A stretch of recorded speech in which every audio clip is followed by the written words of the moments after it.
కాక కూడి వచ్చిన సంఘస్థులందరికీ, అలాగే అయ్యగారికి, అమ్మగారికి, మరి ఈ అవకాశం ఇచ్చిన అయ్యగారికి ప్రత్యేక వందనాలండి. మనం వాక్యంలోకి వెళ్ళే ముందు చిన్న ప్రార్థన. కృపా సత్య సంపన్నుడా, నీకు వందనాలు, స్తోత్రాలు తండ్రి. మరొకసారి నాయన నీ పాదాల యొద్ద ఇటు రీతిగా నాయన నీ వాక్యాన్ని నాయన పంచుకోవడానికి నాయన ఏ యోగ్యత ఏ అర్హత లేని నా తండ్రి నాయన ఏ యోగ్యతం లేని నన్ను నా తండ్రి నీ యొక్క నాయన సిలువ చాటును మరుగుపరుచుకుని నాయన మాతోనూ మా అందరితోనూ మాట్లాడమని నా తండ్రి, దాని ద్వారా నా తండ్రి మేము సరిచేయబడి నా తండ్రి నీ సన్నిధిలో ఎత్తబడే గుంపులో మేము ఉండుటకు కృప చూపించమని మా ప్రభువును రక్షకుడైన యేసుక్రీస్తు వారి దివ్యనామమున అడిగి వేడుకుని పొందుకునిచున్నాం పరమ తండ్రి, ఆమేన్.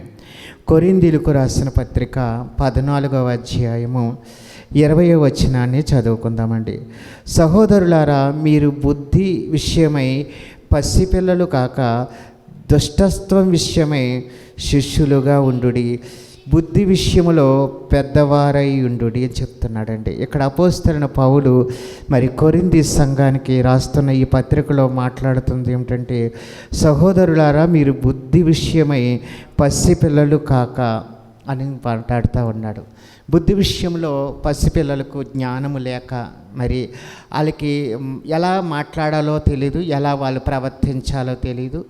ఆ విషయంలో వాళ్ళని మనము ఎంతగా వాళ్ళని కంట్రోల్ చేద్దామన్నా వారి మాట తీరు కానీ వారికి ఉంటున్న ఆ పరిస్థితి కానీ మనము వారికి గద్దింపు చెప్పలేని స్థితి. ఒక పెద్దగా ఉన్నవారి కానివ్వండి, వాళ్ళు దుష్టత్వమైన మాటలు మాట్లాడుతున్నప్పుడు కూడా వారిని మనం కంట్రోల్ చేయలేని పరిస్థితి కూడా అనేక మంది మనం చూస్తూ ఉంటాం. ఎందుకంటే వారి పసిపిల్లలు, వారి జోలికి నువ్వు ఎందుకు వెళ్ళావని ఒకవేళ పెద్దలుగా వారితో మాట్లాడినప్పుడు వాళ్ళు కూడా అదే అంటారు, నీకు బుద్ధి ఉన్నవాడు కదా, నువ్వెందుకు వారితో నువ్వు అలా ఆ రీతిగా అతనితో నువ్వు సమానంగా నువ్వు చిన్నపిల్లలతో దెబ్బలాడుతున్నావని అంటూ ఉంటారు. అవును కదండి. బుద్ధి విషయంలో మనం పెద్దలుగా ఉండాలి అంటున్నాడు. అంటే బుద్ధి విషయంలో వచ్చేసరికి మనం ఏ రీతిగా దేవుడి సన్నిధిలో మనం ఉండాలో ఈరోజు మరి కొన్ని మాటలు దేవుడు మన సన్నిధిలో మాట్లాడుకోతా ఉన్నాము. అయితే బుద్ధి విషయమై మనం ఏం చేయాలంటే ప్రప్రథమంగా బుద్ధిమంతులుగా పాపాన్ని ఒప్పుకోవాలటండి. మనం బుద్ధి కలిగిన వారమైతే ఆయన సన్నిధిలో పాపాలను ఒప్పుకోవాలి. ఇందాక కూడా అయ్యగారు ప్రార్థనలో అదే చెప్తా ఉన్నాడు. మనం పాపమును ఒప్పుకున్న ఎడల ఆయన మనల్ని పవిత్రపరిచే దేవుడు అండి. దేవుడి నామానికి మహిమ కలుగునుగాక. ఆయన మన పాపములను కడగటానికి, మన యొక్క సమస్త దుర్నీతిని తీసివేయటానికి ఆయన ఈ లోకానికి వచ్చాడు. బుద్ధి కలిగిన వారిని ఎప్పుడు కూడా దేవుడు మన్నిస్తూ ఉంటాడండి. వారు ఎన్ని పాపాలు చేసినా, ఎన్ని ఘోరాలు చేసినా వారిని ఎందుకు మన్నిస్తూ వస్తాడంటే ఏదో ఒక సమయాన్న తిరిగి దేవుడి సన్నిధికి వారు వస్తారనే చిన్న ఆశ. మీకు ఒక వ్యక్తిని నేను ఈ బైబిల్ గ్రంథం నుండి పరిచయం చేయబోతా ఉన్నాను. అతడే బుద్ధి వచ్చిన కుమారుడు. మనకందరికీ తెలుసు. లోకసువార్త 15వ అధ్యాయం తీసుకున్నట్లయితే 17వ వచనాన్ని చదువుకుందామండి. 17 నుండి 19 వచనాల వరకు చదువుకున్నట్లయితే, అయితే బుద్ధి వచ్చినప్పుడు వాడు నా తండ్రి యొద్ద ఎంతోమంది కూలి వాళ్లకు అన్నము సమృద్ధిగా ఉంది, నేనైతే ఇక్కడే ఆకలితో చనిపోవచ్చున్నాను. చాలండి. ఇక్కడ చూడండి, ఈ బుద్ధి వచ్చినప్పుడు ఈ కుమారుడికి ఒకటి అనిపించింది. ఏంటంటే, నేను ఆకలితో ఇక్కడ నకనకలాడుతూ చనిపోయే స్థితి నాకు ఎందుకు కలిగింది అన్న ఆలోచన వారి యొక్క ఉదయంలోనికి రాగానే అప్పుడు అనిపించిందండి. నా తండ్రి ఇంట అనేక మంది కూలివాండ్రు గలరు, వారిలో ఒక కూనివానిగైనా నన్ను చేర్చుకోమని నా తండ్రి ఇంటికి పరిగెత్తాలన్న ఆలోచన దేవుడే కలిగించాడండి. దేవుడి నామానికి మహిమ కలుగునుగాక. మరి ఈ తప్పిపోయిన కుమారుడు గురించి మనం ఎరిగిన వారమే. ఈ యొక్క తప్పిపోయిన కుమారుడు తన యావదాస్తిని తీసుకుని తండ్రి ఇంటి నుండి వేరుపరచబడి ఈ లోకంలోనికి వచ్చాడండి.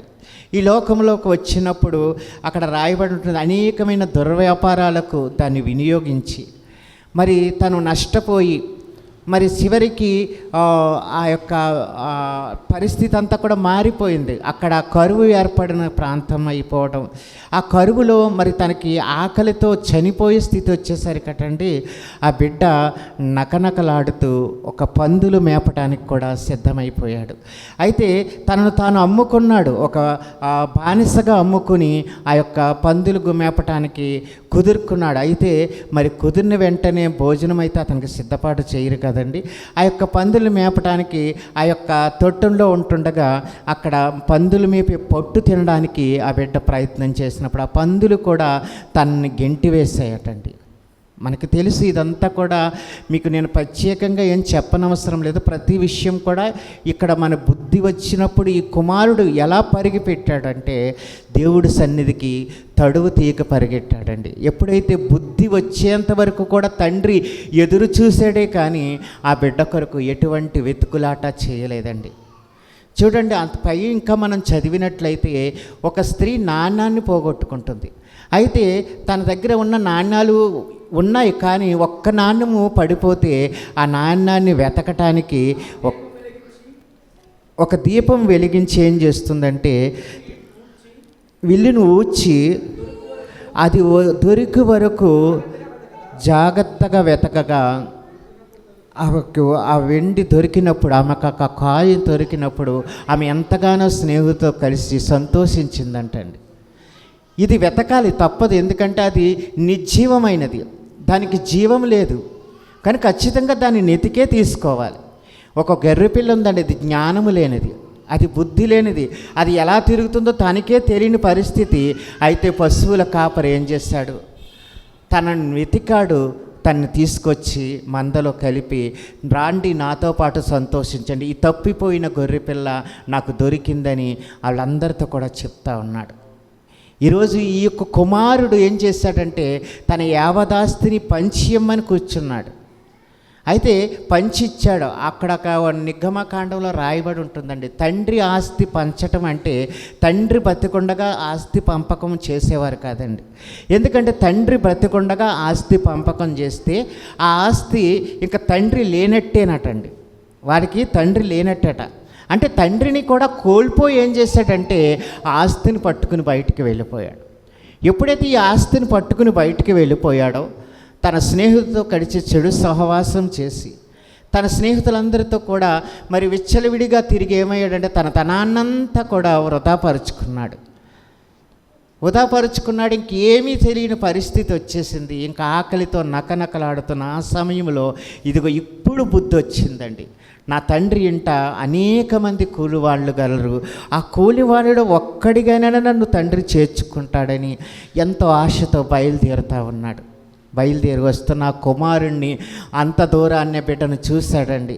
చూసిన వెంటనే ఆ బిడ్డ ఎలాంటి వస్త్రాలతో ఉన్నాడంటే మురుకు పట్టిపోయిన పరిస్థితిలో ఆ బిడ్డ ఉన్నా కానీ ఆ తండ్రి వెంటనే వెళ్ళి ఆ బిడ్డను కౌగిలించుకుని ముద్దు పెట్టి తనకు ప్రశిష్ట వస్త్రములు తెప్పించి ధరింపజేసి, ఇదిగో తప్పిపోయిన నా కుమారుడు తిరిగి నాకు దొరికాడు, రండి మనమందరూ కూడా విందు చేసుకుందామని వారందరినీ కూడా పిలిచి విందు జరిపించుకున్నాడండి. ఇతడు బుద్ధి వచ్చి దేవుడి సన్నిధికి తిరగబడ్డాడు. ఈరోజు మనం అనేక సార్లు దేవుని యందు బుద్ధి గలవారుగా ఉంటామేమో కానీ దేవుని సన్నిధిలో ఇంకా అవిధేయత కలిగే జీవిస్తూ ఉన్నాము. ఎందుకంటే బుద్ధి కలిగినప్పుడు మాత్రమే దేవుడా, లేకపోతే బుద్ధి లేనప్పుడు నువ్వు దేవుడి సన్నిధిలో ఉండలేవా అంటే ఖచ్చితంగా ఉండలేమండి. ప్రతిదినం కూడా ఏదో ఒక శోధన, ఏదో ఒక వేదన నీకు కలుగుతున్నప్పుడే దేవుడి సన్నిధి నీకు గుర్తొస్తుంది.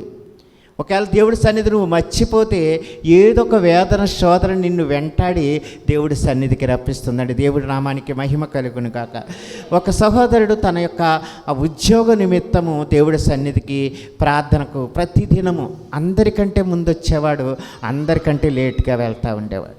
తన ఉద్యోగం కొరకు ఎంతగానో దేవుడి సన్నిధిలో గోజాడుతూ ఉండేవాడు. అయ్యగారు కూడా అతనికి ఉద్యోగం రావాలి, తను స్థిరపడాలని ఎంతగానో ప్రార్థన చేస్తూ ఉన్నాడు. అయ్యగారు కూడా ప్రార్థన చేస్తున్నాడు. అలాగే ఆ ఉద్యోగం పొందుకోవటం కోసం తను ఎంతగానో ప్రయాసపడతా ఉన్నాడు. అయితే దేవుని కృపను బట్టి తనకు ఒక చక్కటి జాబు దేవుడు అనుగ్రహించగానే ఆ జాబులో తను సంతోషిస్తూ మరి ఆ యొక్క కృతజ్ఞత చెల్లించుకుని ఆ యొక్క పరిస్థితిని బట్టి ఏం చేస్తూ ఉన్నాడంటే సన్నిధికి దూరం అవుతూ వస్తూ ఉన్నాడు. సన్నిధికి దూరం అయిపోతూ ఉన్నాడు. తనకున్న ఏం చేస్తున్నాడంటే అయ్యగారు ఒకవేళ ఫోన్ చేసి, అయ్యా ఈ వారం ఎందుకు రాలేదు, లేకపోతే నువ్వు దేవుడి సన్నిధికి వచ్చేవాడు కదా రెగ్యులర్గా ఎందుకు రావటం అంటే నాకు ఖాళీ ఉండటం లేదని చెప్తా ఉన్నాడు. ఇతను ఖాళీగా ఉన్నప్పుడు దేవుడు తను దర్శించి చక్కటి ఉద్యోగాన్ని ఇచ్చాడు కదండి. మరి కృతజ్ఞత కలిగిన వాడు ఏ రీతిగా ఉండాలి? ఆయన సమయానికి దేవుడి సన్నిధికి నడిపించబడాలి. మరి ఉద్యోగం ఇచ్చాడు చక్కగా, అతనికి సండే కూడా సెలవు ఉన్న వ్యక్తి అతను, చక్కటి జాబ్ దేవుడు ఇచ్చాడు. అయితే తన ఆ యొక్క ఆదివారము అనేకమైన కార్యాల వైపు వెళ్ళడానికి ఇష్టపడ్డాడే తప్ప తన సంపాదనని ఇంకా పెంపొందించుకోవడం కొరకు ఇంకా ఎక్స్ట్రాగా డ్యూటీలు చేస్తూ మరి ఆ యొక్క కుటుంబం కొరకు ప్రయాసపడుతున్నానని తను అనుకుంటా ఉన్నాడు. అయితే ఒక సమయం వచ్చింది, అక్కడ మరి ఉద్యోగాలు కొన్ని భర్తీ నుండి తీసివేసే పరిస్థితి వచ్చేసరికి మరి ప్రప్రథమంగా ఇతని పేరు అందులో రాయబడి ఉండగానే దేవుడి సన్నిధికి పరిగెట్టుకుంటా వచ్చాడు. అయ్యగారు నా ఉద్యోగం ఇలా ఉంది, చాలా క్రిటికల్ పొజిషన్లో ఉంది, నా ఉద్యోగం మరి ఉంటుందో మరి పోతుందో తెలియని పరిస్థితి అని దేవుడి సన్నిధిలో మళ్ళా మొరపెట్టడం ప్రారంభించాడండి. చూడండి, ఎప్పుడైతే మళ్ళా సన్నిధికి వచ్చాడో దేవుడు కనికరించాడండి. దేవుడి నామానికి మహిమ కలుగును గాక. హల్లెలూయా. ఆ యొక్క వ్యక్తి ఎందుకు నేను మీకు ఉదాహరణగా చెప్తున్నానంటే ఈరోజు కృతజ్ఞత కలిగి ఏదైనా వచ్చి జరిగేంత వరకే దేవుడి సన్నిధిని వెంబడిస్తున్న వారే కనిపిస్తారు ఉన్నారండి. వారి కార్యంలో జరగగానే చిన్న కృతజ్ఞత కూడిక ఏర్పాటు చేసుకొని కృతజ్ఞత చెల్లించి మళ్ళా లోకం వైపుకి వెళ్ళిపోతూ ఉన్నారు. ఈ దుష్టత్వం ఎందుకు దేవుడు ఆ అపవాది వాడికి కలుగజేస్తున్నాడంటే దేవుడి సన్నిధిని దూరం చేయటమే వాడి టార్గెట్. ఖచ్చితంగా వాడి ఉద్దేశమే అది. దేవుడు ఈ సహవాసం నుండి దూరపరచాలని ఇంకా అనేకమైన పనులు అతడికి కనిపిస్తాడు. లోకంలోనికి ఎప్పుడైతే వెళ్ళాడో, దేవుడి సన్నిధి విడిచి ఎప్పుడైతే లోకంలోనికి వెళ్ళాడో అది ఆకర్షిస్తుందండి. ఈ భూమికి ఆకర్షణ శక్తి ఎక్కువ. అలాగే ఆకర్షించే ఆ సాతాను శక్తులు ఏం చేస్తాయంటే తన్ను బంధించేస్తాయి. ఒక సహోదరి నిత్యము దేవుడి సన్నిధిలో గడుపుతూ ఉంది. సహోదరి వరకు ప్రార్థన చేస్తున్నాను, నాలో ఉన్న పాపాన్ని ఎంతగా నేను శుభ్రపరుచుకుందారని నాకు శుభ్రం కావటం లేదని ప్రార్థనలో గోజాడుతూ ఉంది. దానికి అవకాశం ఇస్తుంది కనుకనే ఆ పాపానికి ప్రేరేపణ జరుగుతూ ఉంది. నువ్వు అవకాశం ఇవ్వకపోతే అది నీ సన్నిధి నుంచి దూరం అవుతుంది. అది నువ్వు గమనించాలి ఖచ్చితంగా. ఎందుకంటే నువ్వు పాపాన్ని వ్యతిరేకిస్తే ఖచ్చితంగా నీ నుండి పాపం దూరం అవుతుంది తప్ప నువ్వు పాపాన్ని ప్రేమిస్తూ పాపాన్ని ఇంకా నీవు అంటుపెట్టుకుని ఉండాలని దేవుళ్ళో ఉంటున్నాను, నన్ను ఎవరు చూస్తున్నారు, నన్ను ఎవరు గమనిస్తున్నారు అని ఒక వేషధారణ వలె ఇందాక అంటున్నారు అయ్యగారు ప్రార్థనలో, ఒక వేషధారణ కలిగిన వాడిగా నువ్వు సన్నిధికి వస్తే ఎటువంటి ప్రయోజనము దేవుడి నుండి నువ్వు పొందుకోలేవు. ఈ వేషధారణ గురించి మరి అనేక మందితో మాట్లాడుతూ ఆ యొక్క పరిచర్య శాస్త్రులతో మాట్లాడుతూ అంటాడు, నువ్వు సున్నము కొట్టిన సమాధులను పోలి ఉన్నారని. సున్నం కొట్టిన సమాధి ఎలా ఉంటుందంటే పైకి శృంగారముగా చాలా నీట్గా మరి టైల్స్తో వేయించి చక్కగా కనిపిస్తుంది. కానీ లోపల చూసినట్లయితే సమస్త మాలిన్యముతో నిండి ఉంటుందని దేవుడి వాక్యం సెలవిస్తూ ఉంది. అంటే సమస్త ఎముకలు గూళ్ళు అందులో కలిగి ఉంటాయి. వాటిని మరి ఏ రకంగా ఉంటుందంటే లోపడంతా కూడా సమస్త మాల్యండు నిండి ఉన్న దాని వైపు నువ్వు చూస్తూ ఉన్నావే తప్ప నువ్వు పైనున్న ఆ శృంగారమైన ఆ యొక్క శరీరాన్ని నువ్వు చూస్తూ ఉన్నావు. కానీ లోపడున్న ఆ యొక్క అవయవాలు ఏవైతే ఉన్నాయో అవి నువ్వు పరిశుద్ధపరచుకోలేకపోతా ఉన్నావు, నువ్వు శుద్ధి చేసుకోలేకపోతా ఉన్నావు. నీకు హృదయం ఉంది, ఉదయం ఆలోచనలు ఉన్నాయి, ఉదయ తలంపులు ఉన్నాయి. ఇవన్నిటిని కూడా సాతానుడికి అప్పచెప్పి కేవలం దేవుడు మందిరంలో నువ్వు పవిత్రంగా నటిస్తూ ఉన్నావేమో. గొప్ప యాత్రలు ఎక్కడో ఉండరండి, దేవుడి సన్నిధిలోనే కనిపిస్తారటండి. నిజంగా వారికి చూస్తే ఆస్కార్ అవార్డు కూడా చాలా చిన్నదటండి. ఎందుకు ఈ మాట చెప్తున్నానంటే వాళ్ళ వేషధారణ అలా ఉంటుంది. చాలా పరిశుద్ధులుగా మాట్లాడతారు, చాలా ప్రీచ్ఫుల్గా మాట్లాడతారు. వాక్యములాగే మేము ప్రవర్తిస్తున్నట్లుగా మనకు వారికి బయటికి కనిపించవచ్చు. బయట ఎంత శృంగారంగా నువ్వు కనిపించినా లోపల నువ్వు సమస్తమైన మాల్యంతో నిండి ఉంటే నువ్వు దేవుడు చూసేవాడు ఉన్నాడని నువ్వు గమనిస్తూ ఉన్నావా? దేవుడు చూస్తున్నాడు, నువ్వు ప్రతీదీ కూడా గమనిస్తున్నాడని నువ్వు గుర్తెరిగితే నీలో పాపానికి చోటు ఉండదు. దేవుడి నామానికి మహిమ కలుగును గాక. ఒక వ్యక్తి ఒక శిష్యుడు ఇద్దరున్నారు. ఒక గురువుగారు చెప్తా ఉన్నారు, ఈ అరటిపళ్ళు 2 ఇచ్చారు. ఇద్దరికి చెరుకొక అరటిపండు ఇచ్చి పంపించారు. అయితే అరటిపళ్ళు పట్టుకుని వెళ్ళారు. అయితే నువ్వు ఎవరిని చూడకుండా ఈ అరటిపండు తిని నాకు కనిపించి అన్నప్పుడు ఒక వ్యక్తి ఆ అరటిపండు తిని వచ్చి అన్నాడు, అయ్యగారు నేను తినేసానండి, మీరు ఇచ్చిన అరటిపండు తినేసానని చెప్పాడట. ఎలా చాటుగా తిన్నావంటే, నేను ఎవ్వరూ కనిపించకుండా చీకటి గదిలోకి వెళ్ళిపోయి తలుపేసుకుని దాన్ని తినేసాను, నన్ను ఎవ్వరూ చూడలేదన్నాడట. అయితే అనేక ప్రాంతాలకు వెళ్ళాడు. ఈ రెండో వ్యక్తికి అరటిపండు ఇచ్చాడు కదా, ఈ వ్యక్తి కూడా అనేక చోట్ల దాన్ని ఎలా తినాలో అని ఆలోచిస్తూ తిరుగుతూ తను ఒక్కటి ఆలోచించాడట. సమస్తాన్ని ఎరిగిన దేవుడు ఉన్నాడు కదా, ఆయన కంటికి మరుగైనది ఏమీ లేదు కదా, నేను ఎందుకు ఈ అరటిపండు తిని దేవునికి అపవిత్రత తీసుకురావాలని ఆయన తీసుకొచ్చి యథావిధిగా అరటిపండు ఆయన చేతిలో పెట్టాడట. నేను తినలేకపోయానండి. ఆయన సమస్తము చూసేవాడు, ఈ సృష్టికర్త నేను ఏం చేస్తున్నాడో ప్రతిదీ గమనించేవాడు. నాకు గాలి, తలుపు వేసుకున్న గాలి నాలోకి ప్రవహిస్తూ ఉందంటే, ఆ గది చుట్టూ గాలి ప్రవహించిందంటే అది దేవుడిచ్చింది కాదండి. ఆ గాలి ద్వారా అయినా దేవుడు నన్ను చూస్తున్నాడని అతను ఆ అరటిపండు తెచ్చి తిరిగిచ్చాడటండి. ఎందుకు ఈ మాట చెప్తున్నానంటే, ఆయన కంటికి మరుగైనది ఏమీ లేదు, సమస్తము కూడా తేట తెలంగా తెలిసిన దేవుడు అండి. దేవుడి నామానికి మహిమ కలుగును గాక. నీలో పాపం పెట్టుకుంటే ఆయనకు నువ్వు దూరస్తుడిగా జీవిస్తావు. ఎప్పుడైతే దేవునికి సన్నిధులకు దగ్గరగా ఉంటావో ఆయన నిన్ను పవిత్రపరచడానికి ఇష్టపడతా ఉన్నాడు. నీలో బుద్ధి కలిగినప్పుడు మనలో ఉన్న పాపాలను ఒప్పుకుంటే ఖచ్చితంగా దేవుడు మన బుద్ధిమంతులుగా చేస్తాడండి. దేవుడి నామానికి మహిమ కలుగును గాక. ఈ బుద్ధి వచ్చిన కుమారుడు దేవుడి సన్నిధికి పరిగెట్టగానే దేవుడు హత్తుకున్నాడండి. విడిచిపెట్టాడా? విడిచిపెట్టలేదు. అలాగే ఉద్యోగం ఉన్న వ్యక్తి కొరకు మీకు చెప్పాను, తను కూడా విడిచిపెట్టాడు. ఆ జాబ్ అయిపోయింది, ఇంకా నాకు ఏమీ లేదని సిల్వర్ కోపు వచ్చేసరికి మళ్ళా దేవుడి సన్నిధికి పరిగెట్టాడు. ఒక్కసారి ఇచ్చేసరికి, ఒక్కసారి కొరడా జలిపేటప్పటికి మళ్ళా దేవుడి సన్నిధి అతనికి గుర్తొచ్చిందండి. అతను గుర్తొచ్చి ఇంక అక్కడి నుండి దేవుడి సన్నిధి మానలేదు, రెగ్యులర్గా దేవుడి సన్నిధికి నడిపించబడ్డాడండి. ఇదంతా ఎలా జరిగింది? నీవు నేను చెప్తే చేయలేదు అతను, నీవు నేను మాట్లాడితే రాలేదు ఈ కుమారుడు. తిరిగి తనకు తాను బుద్ధి వచ్చిన తర్వాత, తనకు తాను తెలుసుకున్న తర్వాత వచ్చాడు. అంతేకాని అది అనుభవపూర్వకంగానే తెలుస్తుంది. ఒక జ్ఞానికి జ్ఞానం ఎలా అబ్బుతుందంటే, తను అభ్యసిస్తే ఆ జ్ఞానం అబ్బుతుంది. నువ్వు ఏ బుక్ చదవకుండా, ఏమీ చదవకుండా నేను జ్ఞానవంతుడిని నువ్వు అనుకుంటే, మనం నూతులో కప్ప ఎలా జీవిస్తున్నాం, మనము కూడా అతి రీతిగా జీవిస్తున్నట్లే. ఎందుకంటే నూతుల కప్పక దానికి అదే ప్రపంచం, అందులోనే జీవిస్తుంది కనుక దానికి అదే ప్రపంచం కాబట్టి అదే జ్ఞానం అనుకుంటుంది. ఎప్పుడైతే సమస్త లోకంలోనికి వెళ్తున్నామో ప్రతి విషయమందు కూడా జాగ్రత్త కలిగి ప్రవర్తించే వారికి దేవుడు ఎప్పుడు కూడా జ్ఞానం ఇచ్చి నడిపిస్తాడండి.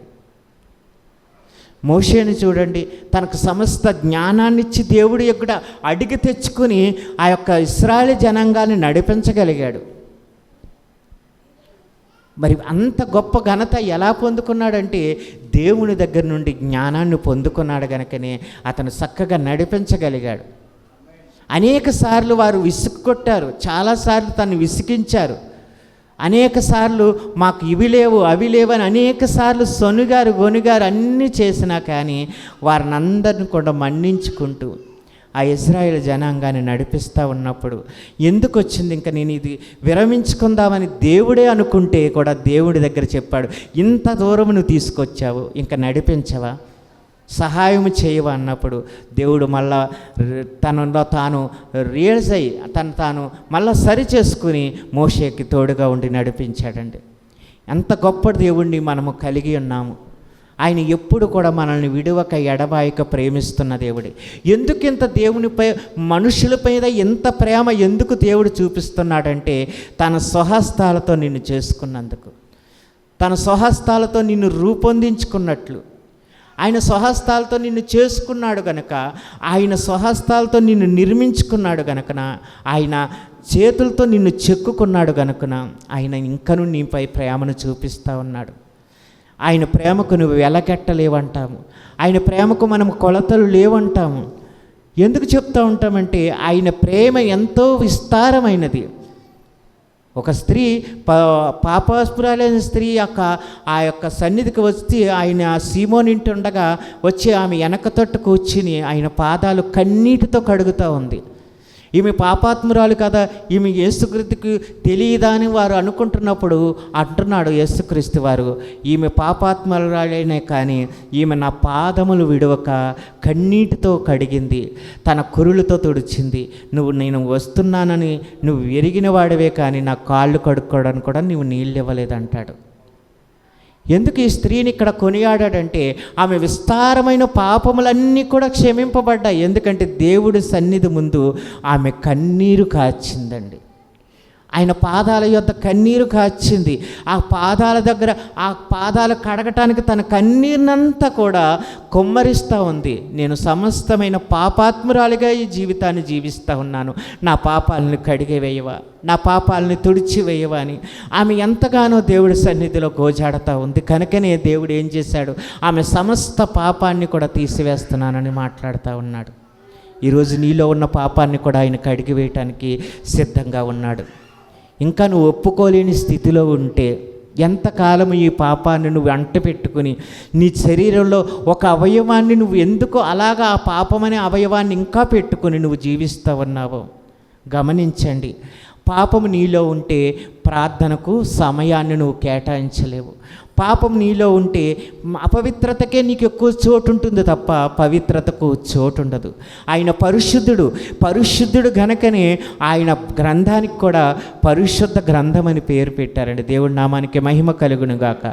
ఈ గ్రంథకర్త రాసినప్పుడు దీనికి ఏం పేరు పెట్టాలని భజ్జన అయినప్పుడు ఆయన పరిశుద్ధాత్మ దేవుడే తనతో మాట్లాడి గ్రంథానికి పేరు పెట్టడానికి అవకాశం కలిగించాడండి. ఎందుకంటే ఆయన ఈ గ్రంథానికి ఒక గొప్ప పేరు ఏమిటంటే పరిశుద్ధ గ్రంథం.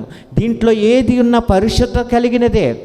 ఇందులో సొల్లైనను పొన్నైనను ఏది కూడా నువ్వు చేర్చకూడదు, మళ్ళీ చేర్చి నువ్వు మాట్లాడకూడదు. నువ్వు జాగ్రత్తగా మాట్లాడాలి ప్రతి విషయంలో కూడా. అందుకే పాపం విషయంలో మనం జాగ్రత్తగా ఉండాలి. మన పాపాలను కడుక్కోవాలి. ఎప్పటికప్పుడే దేవుడి సన్నిధిలో నువ్వు ఎప్పటికప్పుడే శుద్ధి అవుతానే ఉంటున్నావు, మళ్ళా లోకంలోనికి వెళ్ళి పాపానికి ప్రేరేపణ కలుగుతూ ఉంది నీకు. ఇంకా ఎంతకాలం దేవుడు నీ కొరకు ఆ సిలువను మోస్తూ ఉంటాడు. ఆయన 2000 సంవత్సరాల క్రితమే మన కొరకు తన పాపాలన్నింటినీ మోసుకుని వెళ్ళిపోయాడు కదా. ఇంకా నీ కోసం ఇంకా త్యాగం చేయాలా, ఇంకా నీ కొరకు రక్తాన్ని చిందించాలా, ఇంకా నీ కొరకు తన గాయపరచబడాలా, ఇంకా ఎన్నాళ్ళు ఆయన గాయాల్లో రేపుతున్నవాడిగా నువ్వు జీవిస్తూ ఉన్నావు. నువ్వు పాపాన్ని ఒప్పుకోకపోతే ఇప్పటికైనా నువ్వు మనస్పూర్వకంగా ఆయన నువ్వు సన్నిధిలో అడగకపోతే ఆయన నీకు ఏమీ ఇవ్వడండి. అయ్యగారు నిన్న వాక్యంలో అదే చెప్తా ఉన్నాడు. ఆయన అడిగినప్పుడే నీకు ఇస్తాడు. నువ్వు అడగకుండా నువ్వు వచ్చి కూర్చుని వెళ్ళిపోతే నీకే ప్రయోజనము లేదు. ఆయన ఇచ్చేంత వరకు కూడా ఇసుకకు అడగాలి. లోకసువార్త 18వ అధ్యాయంలో ఒక స్త్రీ కనిపిస్తుందండి మనకి. ఆ స్త్రీ మరి న్యాయం తీర్చిన న్యాయాధిపతి దగ్గరికి వెళ్తూ ఉంటుంది. ఆ న్యాయం తీర్చిన న్యాయాధిపతి ఎలాంటి వాడంటే దేవునికి భయపడినవాడు, మనుషులకు కూడా భయపడిన వ్యక్తి ఆయన. ఆ పట్టణమున ఒక విధవరాలు ఉండెను. ఆమె అతని వద్దకు తరచుగా వచ్చి నాకును నా ప్రతివాదికిని న్యాయము తీర్చమని అడుగుతూ వచ్చును కానీ కొంతకాలము ఒప్పకపోయెను. ఇతడు చూడండి ఎందుకు ఒప్పలేదంటే ఇతడు న్యాయం తీర్చేవాడు కాదు, అన్యాయస్తుడు. దేవుడికి భయం లేదు, అలాగే ఆ మనుషులంటే కూడా లెక్కలేని వ్యక్తి ఇతను న్యాయాధిపతిగా ఆ పట్టణానికి నిర్మించారు. అయితే ఒక విధవరాలు తన యొక్క ప్రతివాది ఏముందో గొడవ తెలియదు, కానీ ఇక్కడ రాస్తున్నాడు ప్రతివాది అంటే తనకు ఆపోజిట్కున్న వ్యక్తి ఎవరైతే ఉన్నారో తనకి న్యాయం ఒకటి జరగాల్సి ఉంది. అది అన్యాయం చేస్తూ ఉంది అవతల వ్యక్తి. ఆ న్యాయం కొరకు అడుగుతూ ఉన్నాడు. అయితే గోజాడుతూ ఉంది, అడుగుతూ ఉంది. అలాంటి వ్యక్తి చివరికి ఏమని మాట్లాడుతున్నాడంటే చూడండి, కిందకు వచ్చేసరికి ఆమె ఒప్పుకోలేకపోయాడు. తరువాత అతడు నేను దేవునికి భయపడము, అలాగే మనుషులను లక్ష్య పెట్టకుండా ఉండును. ఈ విధవరాలు నన్ను తొందర పెడుచున్నది కనుక ఆమె మాట మాటికి వచ్చి గోజాడకుండునట్లు ఆమెకు న్యాయము తీర్చవలని తనలో తాను అనుకున్నాను. దేవుడి నామానికి మహిమ కలుగును గాక. అన్యాయస్తుడైన ఇతనే న్యాయం తీర్చాలని, ఈమె మాటి మాటికి ఇక్కడికి రాకుండా నన్ను గోజాడకుండా ఆమెకు తీర్పు తీర్చాలని మరి అక్కడికి వస్తాను అని న్యాయం తీర్చడానికి మరి సిద్ధమయ్యాడు కదండి. ఇతను అన్యాయస్తుడే, కానీ న్యాయం తీర్చడానికి సిద్ధమయ్యాడు. ఈరోజు నీకు కూడా న్యాయం తీర్చే న్యాయాధిపతి ఉన్నాడు. నువ్వు ఏదైతే అడుగుచున్నావో అది నువ్వు ఖచ్చితంగా ఆయన దగ్గర నువ్వు పొందుకునేంత వరకు కూడా విడిచిపెట్టకూడదు ఆయన పాదాలను. ఈరోజు కొంతవరకు వస్తాము, వచ్చిన తర్వాత ఇది దేవుడి చిత్తం కాదేమో, అందుకే జరగటం లేదు, లేదా ఇది దేవుడి చిత్తం కాదేమో, పోన్లే ఇంకా దేవుడి సన్నిధిలో అడిగి ఎందుకు ఆయన్ని విసుగు చెందాలి అని కొంతమంది ఏంటంటే ఇంక దేవుడిని అడగటం మానేస్తారు. అడగటం మానేసినా కానీ దేవుడు ఒక్కసారి దేవుడి సన్నిధికి వెళ్ళిన ధూపం తిరిగి మళ్ళా సమాధానంతోనే నీ ఇంటికి వస్తుంది, కానీ అసమాధానంతో నీ ఇంటికి రాదండి. దేవుడి నామానికి మహిమ కలుగును గాక. నువ్వు విడిచిపెట్టేయచ్చు ప్రార్థన చేసి, కానీ దేవుడు కబురు పంపిస్తాడండి. తన దేవదూతలనిచ్చి నీకు కబురు పంపిస్తాడు.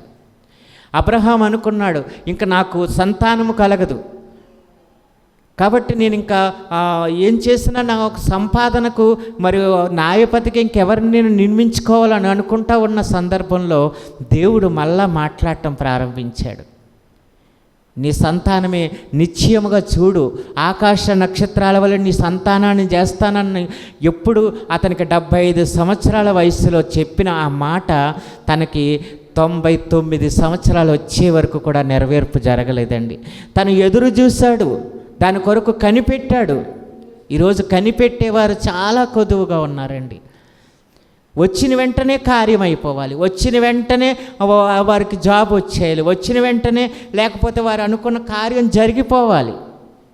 అలా జరిగిపోతేనే దేవుడు అనుకుంటున్నారు, అలా జరిగిపోతేనే దేవుడు నాలో ఉండి మాట్లాడుతున్నాడని అనుకుంటున్నారు. ఈరోజు స్వస్థతల వరాలు ఉన్నాయని, స్వస్థత కార్యాలు జరుగుతున్నాయని పాంప్లెంట్లు పంచిపెడితే అక్కడికి పరిగెట్టుకుంటూ వెళ్తున్నారంటే కారణం ఏంటంటే వారు ప్రార్థన చేస్తే అద్భుతాలు జరుగుతున్నాయని, కొంత గిమ్మిక్కులు చేస్తూ వారి ఎదుట కొంతమందిని మరి తీసుకువచ్చి వారిని అక్కడ నిలబెడతా ఉన్నారు. వారి కార్యాలను చూసి వీళ్ళు అనుకుంటున్నారు నిజమే అలా జరిగి ఉంటుందని వీళ్ళు అనుకుంటున్నారు, అపోహపడతా ఉన్నారు. అపోహలోకి వెళ్ళిపోయి అదే మంచి కార్యాలు జరిగిపోతాయి నా జీవితంలో అని అక్కడ నిలబడతా ఉన్నారు. అయితే దేవుడు ఎప్పుడైనా సరే అండి, దేవుడు నీతో మాట్లాడటం ప్రారంభిస్తే దేవుడే నీ కార్యాలు సఫలపరుస్తాడండి. ఆయన స్వస్థపరిచే దేవుడై ఉన్నాడు. దేవుడి నామానికి మహిమ కలుగును గాక. నీకు రోగము తెగులున్న ఆయన స్వస్థపరిచే యెహోవాను నువ్వు నమ్మి ప్రార్థన చేయి, ఆయన స్వస్థత నీకు ఖచ్చితంగా ఇస్తాడు. తన గాయాల ద్వారా స్వస్థత నీకు కలిగజేసి వెళ్ళాడు. నువ్వు నమ్ముచున్నావు, అది నువ్వు నమ్మితే ఖచ్చితంగా ప్రార్థన చేయి, ఆయన నీకు సహాయం చేయడానికి సిద్ధంగా ఉన్నాడు. ఈ బుద్ధి వచ్చినప్పుడు ఈ కుమారుడు ఎలాగైతే దేవుడి సన్నిధికి నడిపించబడ్డాడో, తన పాపాలను ఎప్పుడైతే ఒప్పుకున్నాడో తన కుటుంబంలోకి మళ్ళా చేర్చబడ్డాడు. ఈరోజు నువ్వు దేవుడి సన్నిధికి దూరం అయిపోతా ఉన్నావా? పాపము కలిగిన వాడిగా ఇంకా నువ్వు జీవిస్తూ ఉన్నావా? పశ్చాత్తాపం లేని జీవితం ఇంకా నీలో ఉంటే ఇప్పుడైనా దేవుడి సన్నిధికి వచ్చి మోకరించి ప్రార్థన చేయి. మీ కొరకు నేను చిన్న ప్రార్థన చేస్తాను. సర్వోన్నతుడా, సర్వశక్తివంతుడని యేసయ్యా నీకే వందనాలు, స్తోత్రాలు తండ్రి. మాలో ఉన్న పాపాలను తొలగించేవాడు నీవే నా తండ్రి. అవునయ్యా, నీ రక్తము ద్వారా నా తండ్రి మా సమస్త దుర్నీతిని విడిపించిన దేవుడు నా తండ్రి. నాయన కోడుల వల్ల, మేకల వల్ల నా తండ్రి దేనిని వల్ల కూడా మాకు పాపము నుండి విముక్తి లేదని నా తండ్రి నీ ఏకైక కుమారుణ్ణి ఈ లోకానికి పంపి నా తండ్రి కలువరి సిలువలో నా తండ్రి మీరు 3 మ్రేకుల్లో వేలాడి నా తండ్రి మీ ఈ పంతయుగొద్దు దున్నబడి నా తండ్రి మీరు వ్యసనకాంతులుగా మారిపోయిన తండ్రి మీ సమస్త రక్తాన్ని మా కొరకై సిందించి నా తండ్రి కలువరి సిలువలో యాగమైన దేవానికే వందనాలు, స్తోత్రాలు తండ్రి. పాపము ఒప్పుకోకపోతే ఇదిగో నువ్వు నిశ్చయముగా నరక పాత్రుడు అవుతావు నీ వాక్యం సెలవిస్తూ ఉందయ్యా. అవును తండ్రి, మా పాపాలను ఒప్పుకోవడానికి నా తండ్రి నీ సన్నిధిలో గోజాడటానికి సహాయం దయచేయండి. బుద్ధి వచ్చినప్పుడు ఆ కుమారుడు ఎలాగైతే సన్నిధికి వచ్చాడో అటు రీతిగా నాయన నీ సన్నిధికి మేము నడిపించబట్టుకు సహాయం దయచేయండి తండ్రి. ఇదిగో నా తండ్రి, మేము నా తండ్రి నాన్న విత్తుడుగా మీ సన్నిధిలో నిలబడుతున్నామయ్యా. నాన్న మాలో ఏదైనా అవిధేయత ఉంటే నా తండ్రి తొలగించండి అయ్యా. ఇదిగో నాయన పాపము చేయకపోవటమే నా తండ్రి, ఇదిగో నాయన మాలో నాయన ప్రార్థన లేకపోవటమే పాపం అంటున్నావయ్యా. నా తండ్రి ఆజ్ఞ అతిక్రమమే పాపమని సెలవిస్తున్నావయ్యా. ఇదిగో నా తండ్రి ఘోరమైన పాపాలు చేస్తేనే పాపము కాదు కానీ తండ్రి, నీ సన్నిధిలో మోకరించకపోవటం కూడా నా తండ్రి నాయన పాపము చేసినట్లని చెప్తున్నావయ్యా. ఇదిగో నా తండ్రి నీ సన్నిధిలో గోజాడే కృపా భాగ్యాన్ని మాకు అనుగ్రహించండి. మాలో ఉన్న ప్రతి అవిధేయతను తొలగించుకుని నా తండ్రి నాయన పాపాన్ని కప్పుకోక ఒప్పుకుని నా తండ్రి నీ సన్నిధిలో నా తండ్రి ఈరోజే పాపాన్ని విడిచిపెట్టి నా తండ్రి నిన్ను అనుసరించే కృపా భాగ్యాన్ని మాకందరికీ అనుగ్రహించమని మా ప్రభువును రక్షకుడైన యేసుక్రీస్తు వారి దివ్యనామమున అడిగి వేడుకుని పొందుకుంటున్నాం పరమ తండ్రి. ఆమేన్, ఆమేన్. ఈ కొద్ది మాటలు దేవుడు మన విడికిల్లో దీవించి ఆశీర్వదించునుగాక. ఆమేన్.